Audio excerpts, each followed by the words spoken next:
Good morning. Welcome to tutor Lokesh channel.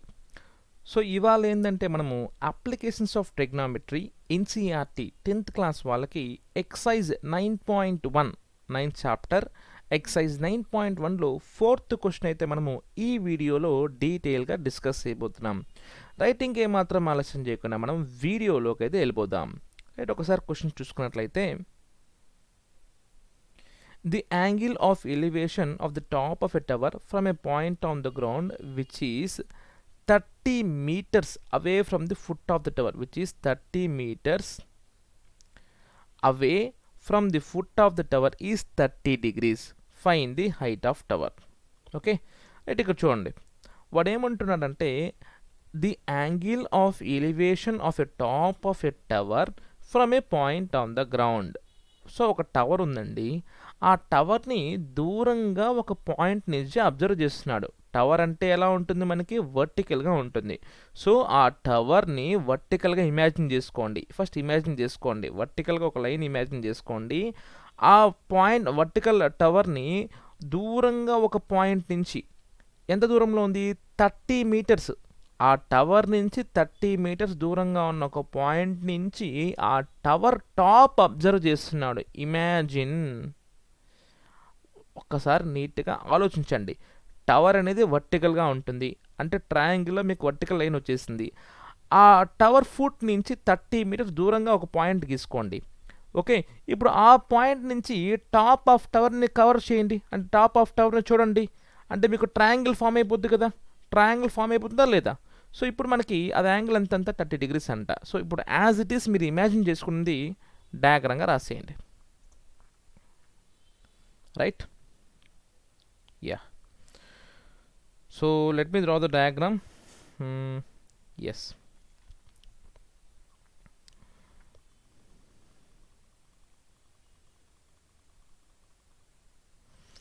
So vertical and also uh horizontal line. ఈ vertical అనేది మనకి AB అనుకున్నాం టవర్ని, అండ్ ఆల్సో ఈ బి తర్వాత మనం పాయింట్ని సి అనుకుందాం. ఓకే, బి తర్వాత పాయింట్ని సి. ఎంత 30 మీటర్స్ దూరంలో ఉంది కదా, 30 మీటర్స్ దూరంలో ఉంది.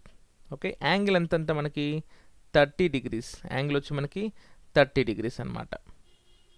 ఈ సి పాయింట్ వచ్చి సి, అండ్ ఈ ఏబి అనేది మనకి height of tower. That is what we have to find. Okay, diagram వచ్చిందా లేదా మనకి?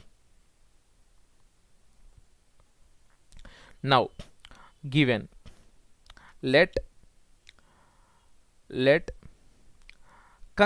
us consider height of the tower as AB. Height of the tower as AB is equal to AB, which is equal to H. ఇదే మన భాషలో ఏమవుతుంది, opposite అవుతుంది. So అది కూడా మనం పక్కన బ్రాకెట్లో రాసుకోవచ్చు. Second point, distance of that point from the foot of the tower, or simply distance of tower from observation point from C. ఎంతది మనకి BC is equal to 30. BC is equal to 30 meters. BC is equal to 30 meters. Okay, C point నుంచి ఆ టవర్కి వచ్చి మన 30 meters దూరం ఉందన్నమాట. And angle of elevation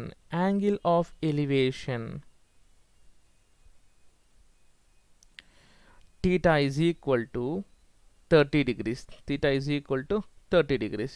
ఇప్పుడు మనకి ఒక ట్రయాంగిల్ అయితే ఫామ్ అయిపోయింది కాబట్టి మన రైట్ యాంగిల్ భాషలో ఏ సైడ్ ఏదవుతుంది అంటే ఆపోజిట్ ఏమవుతుంది అది చూద్దాం అండి.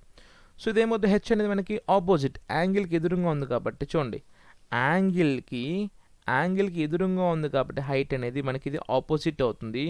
అండ్ యాంగిల్కి ఇది ఆనుకొని ఉంది కాబట్టి ఇదేమవుతుంది, మనకి అడ్జసెంట్ అవుతుంది. ఇదేమో ఆపోజిట్ అవుతుంది, ఇదేమో అడ్జసెంట్ అవుతుంది. Okay, so it is adjacent.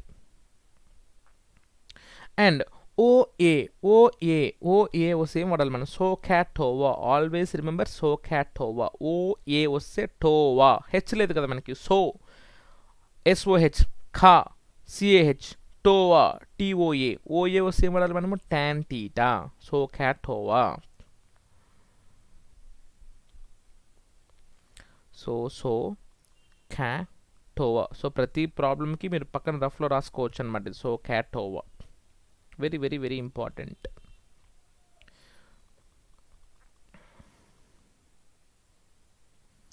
Opposite hypotenuse వస్తే సైన్ వాడతాం, అడ్జసెంట్ హైపోటెన్యూస్ వస్తే కాస్ వాడతాం, ఆపోజిట్ అడ్జసెంట్ ఉంటే tan వాడతాం. So here opposite to adjacent ఉంది కాబట్టి we have to use tan theta, we have to use tan theta. So sine cos అవసరం లేదు మనకి. So tan theta is equal to opposite by adjacent, opposite by adjacent. Opposite ఎంత ఇచ్చారు మనకి ఇక్కడ? Opposite అనేది మనకి హెచ్, అడ్జసెంట్ అనేది మనకి 30. So H by 30. So tan theta వచ్చేసి 30 degrees కదా. So tan 30 is equal to opposite వచ్చి మనకి హెచ్, అడ్జసెంట్ వచ్చేసి మనకి 30. So tan 30 value is 1/√3, that is equal to H by 30.